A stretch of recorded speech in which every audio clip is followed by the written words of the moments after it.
For the millionth fucking time, existing as a fat person is not promoting obesity. Loving your body and being confident about your body is also not promoting obesity. So Hi everyone! Today we're doing a Marissa Mathews video. And I can say that that first clip is the last time you need to hear from her. She has been quite active on the fat acceptance scene, but she's been doing it quietly. She's been posting a lot of videos about fat acceptance, but they're textual.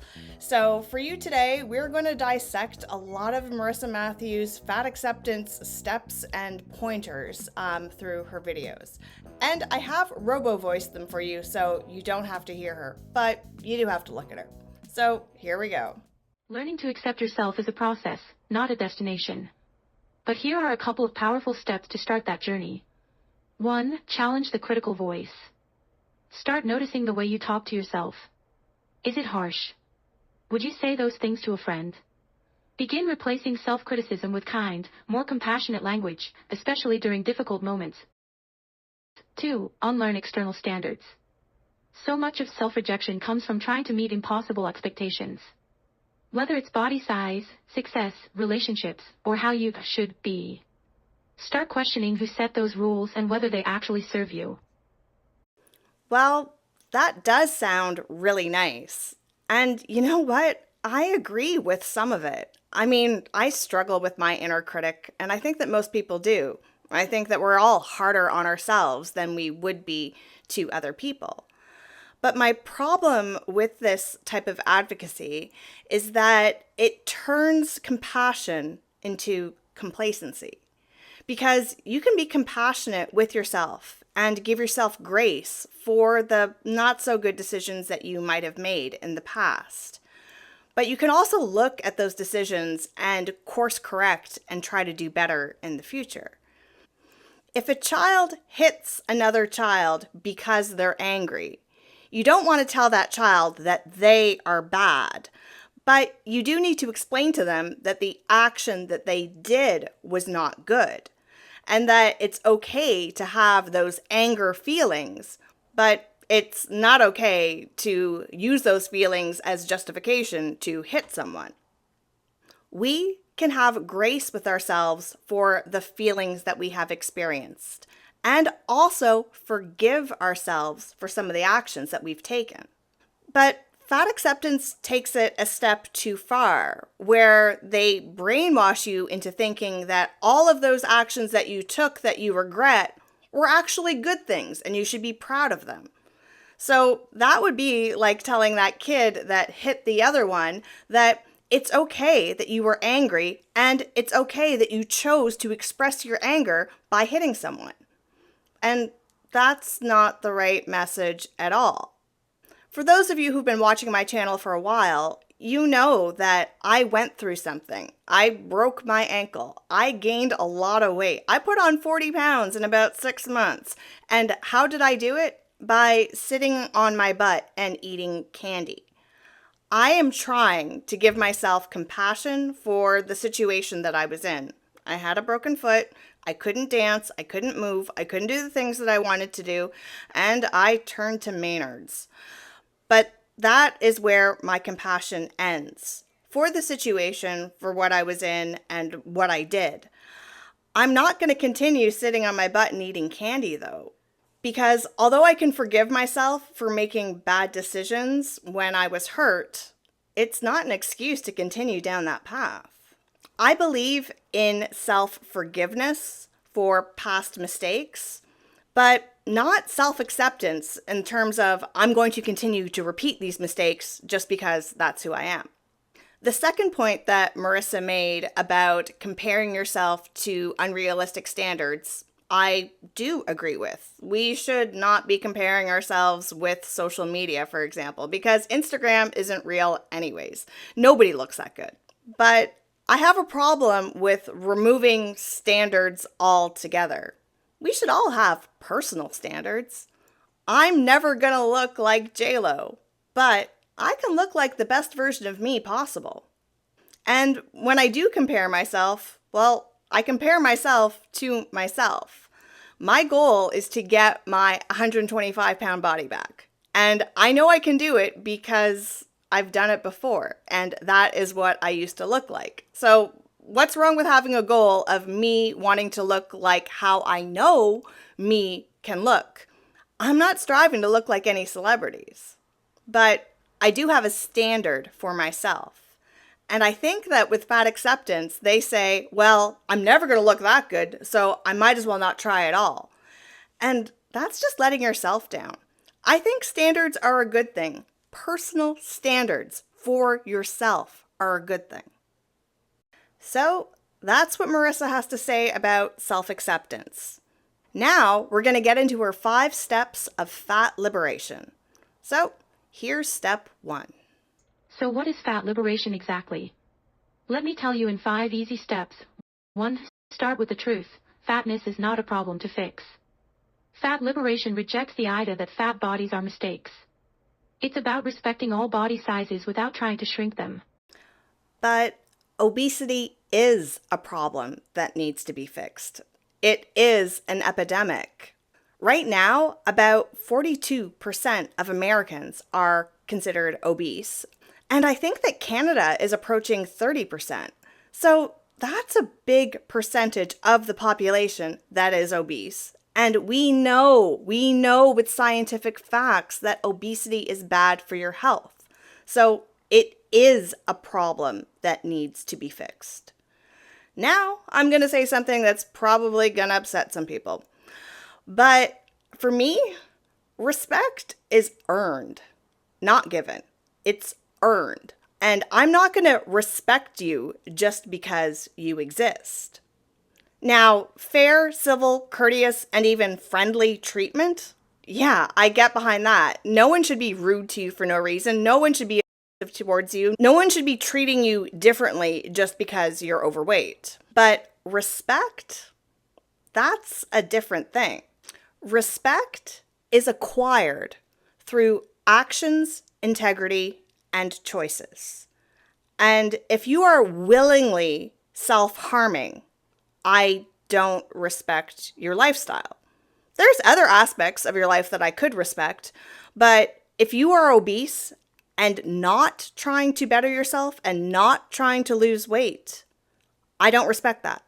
And I don't respect that lifestyle. And of course, you could tell me, oh, Lydia, you don't know the lifestyle of every single obese person. But I do know the criteria to join the club. And the criteria is eating a surplus of calories routinely. Because if you didn't do that, you wouldn't be obese. And I just don't respect that type of lifestyle. So no, you cannot demand respect. You can demand fair treatment, courteous treatment, not having anyone aggressively talk to you, talk down to you, all of those things. Yeah, you can get that. But respect, for me, that's a bridge too far. Now, on to point 2. So what exactly is fat liberation? Let me continue explaining point 2. Understand the harm of weight stigma. Fat people face discrimination in healthcare, jobs, media, relationships, and daily life simply because of their size. This isn't about health concerns, it's about systemic bias. I agree that stigma does hurt. But in my opinion, what Marissa is wanting will actually make the stigma worse. In order to remove stigma, we actually need to dive deeper into the subject matter, understand it, and then remove all of the false boundaries and false assumptions that surround it. But Marissa wants us to ignore the problem. And that doesn't remove stigma. She wants us to ignore that obesity is harmful and just let people be. But it is harmful. I'm going to give the example of drug addiction and show how it's been gradually being destigmatized. So, decades ago, we would consider all addicts as weak people with weak morals and degenerates that have just given up and they're useless people. That's what the mentality was decades ago.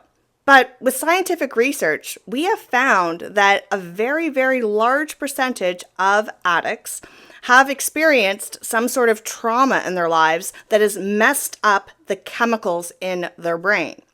For example, if a child experiences traumas at a very, very young age, their brain can get locked into fight or flight. And when that happens, their brain has trouble absorbing serotonin. Now, your brain has got two happy chemicals in it. It's got serotonin and it's got dopamine. Maybe there's others. I'm not a scientist, but I do know about these two. So serotonin, as explained by my doctor, is the happy, content chemical. It keeps you at rest. It keeps you at peace. It doesn't make you super, super, super excited, but it does keep you calm. It keeps you content. And people that suffer from PTSD or CPTSD, childhood post-traumatic stress disorder, are constantly in this agitated state because they don't have enough serotonin. And the worst part is, if this happened to you in childhood, you have no idea that you're not normal. You just think that everybody else has this highly anxious body. So these little kids have highly anxious bodies.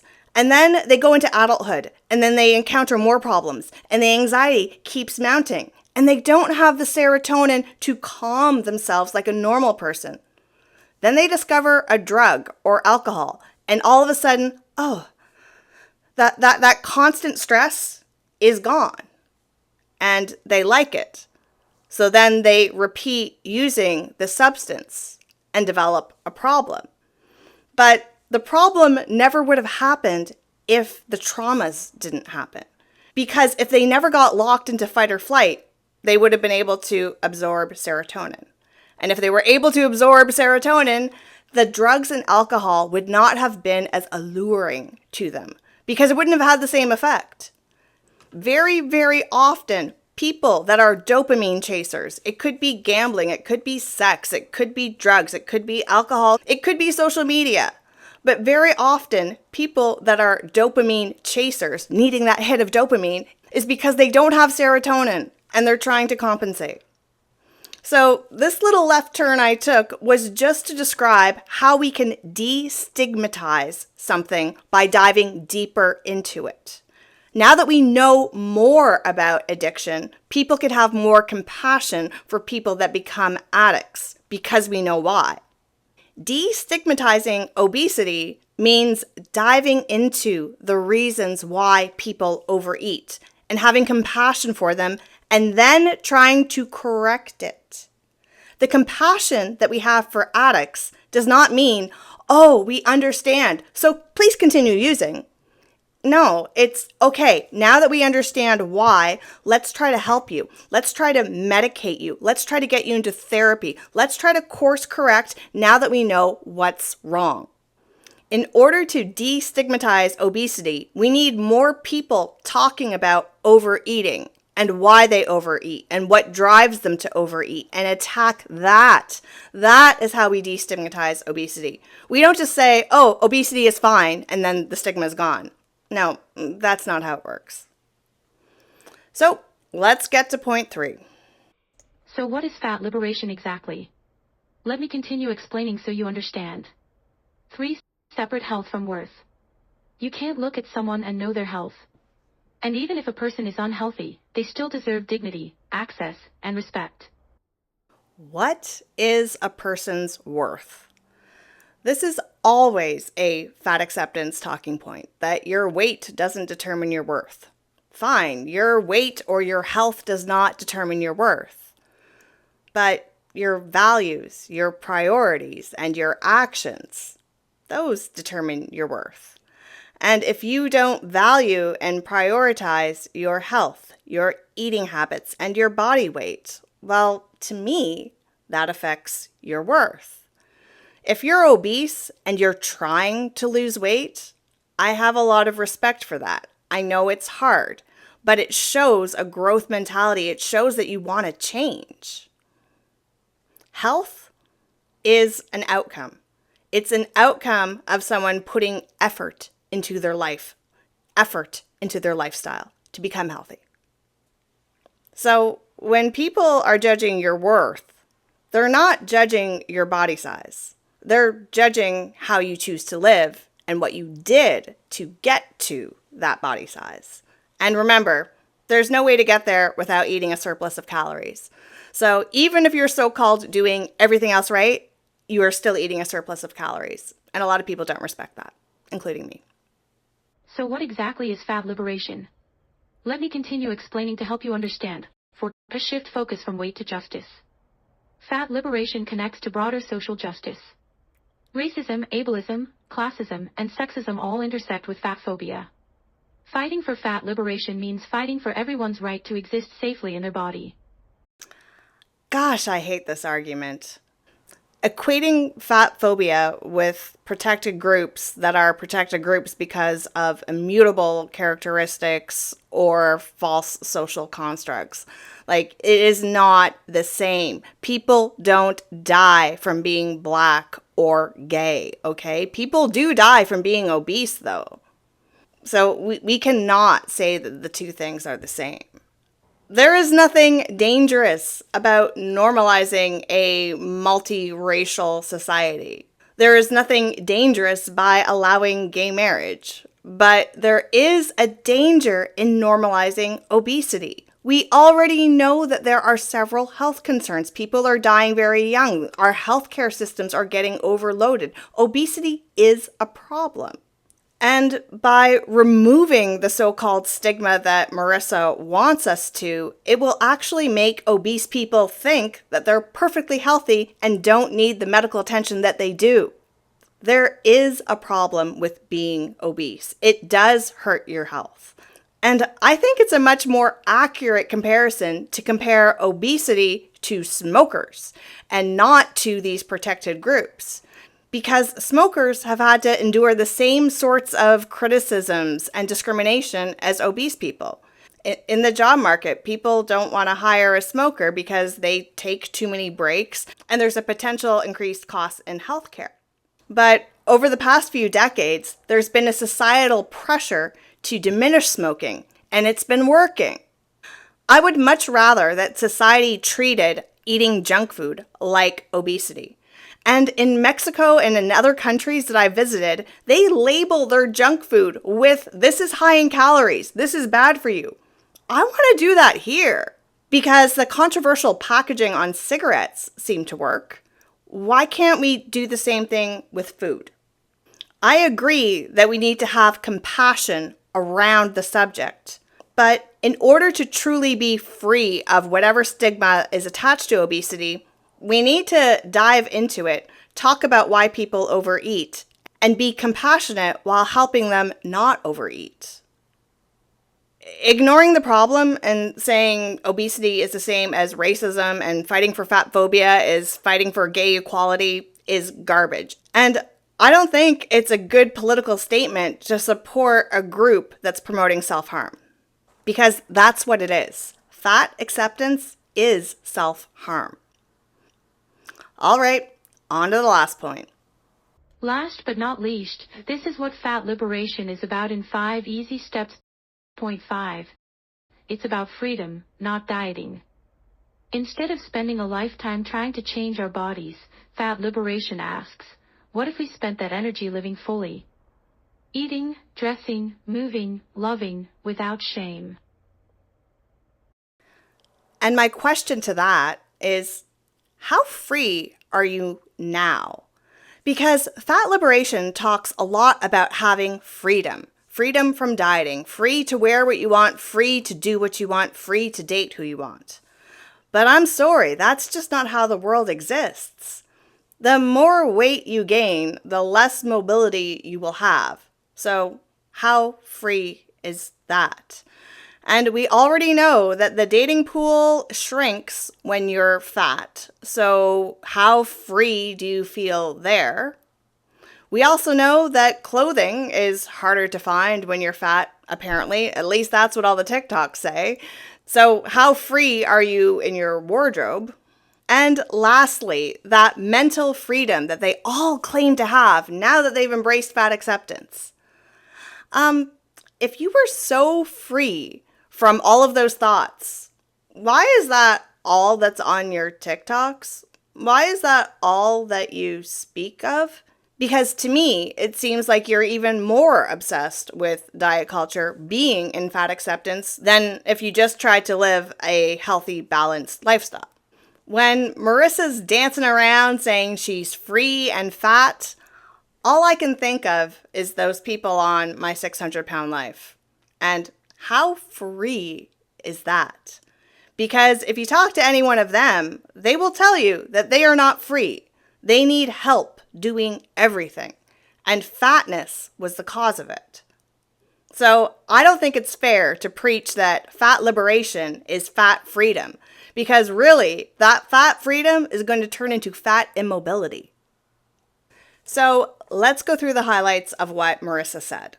The first part was about self-acceptance. And to me, self-acceptance is good, but her version of self-acceptance, in my opinion, leads to complacency and not wanting to change yourself for the better.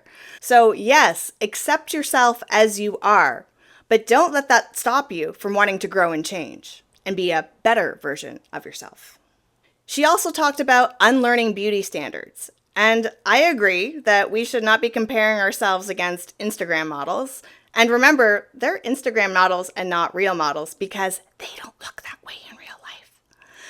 But I don't think it's a bad idea to compare ourselves to ourselves. Like perhaps you were thinner before and you know you can be that way again. Why not compare yourself to yourself?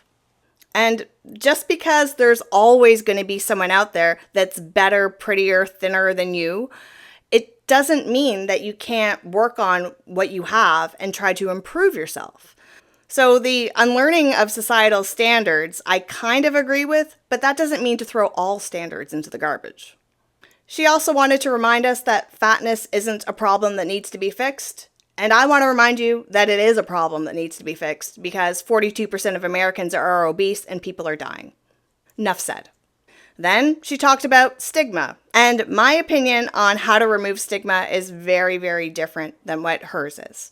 She would like us to just ignore the fact that obesity causes problems, and that will remove the stigma. But the real way to remove stigma is to dive deeper into the problem, find out the causes, and publicize the causes so that more people are aware of it and have more compassion. To destigmatize obesity, we have to have compassion for the reasons why people overeat. That will destigmatize obesity, not saying that obesity isn't a problem. Then she talked about health and worth. And like I said, health is not equal to worth, but worth is your values, your integrity, and your actions. So if those things don't align, then your worth, in my opinion, goes down. It's the same thing with respect. You have to earn respect. You're not just given respect. Fair treatment, sure. Dignity, absolutely. But respect, that is different. That is earned. Then she compared fat phobia to racism and other isms, and we know that that is not equivalent because racism was a prejudice based on nothing, whereas obesity actually kills. And I think it's a far better comparison to compare obese people to smokers and not compare obese people to Black people or gay people. That is not an equivalent. And the argument that obese people will say is, well, smokers can just quit cigarettes. I can't quit eating. I'm like, sure, but you can certainly quit eating junk food. You can quit going to McDonald's. You can quit soda. There are a lot of foods you can quit. So don't give me this, I can't quit eating. It's not the same as smoking. Because I guarantee that there are certain foods that you can totally quit that would have a huge impact on your life. And lastly, Marissa had to talk about the freedom of fat liberation because you are free to live your life however which way you want.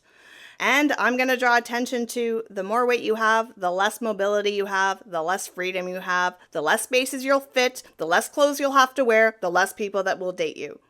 That doesn't sound like a whole lot of freedom to me. So, Marissa, your fat liberation steps don't feel very liberating to me. In fact, they feel like painting someone into a tight little box that they'll never be able to escape from. And that box will most likely turn into their bed. My name is Lydia, and this is the Body Honesty Project. And if you like this video, please subscribe.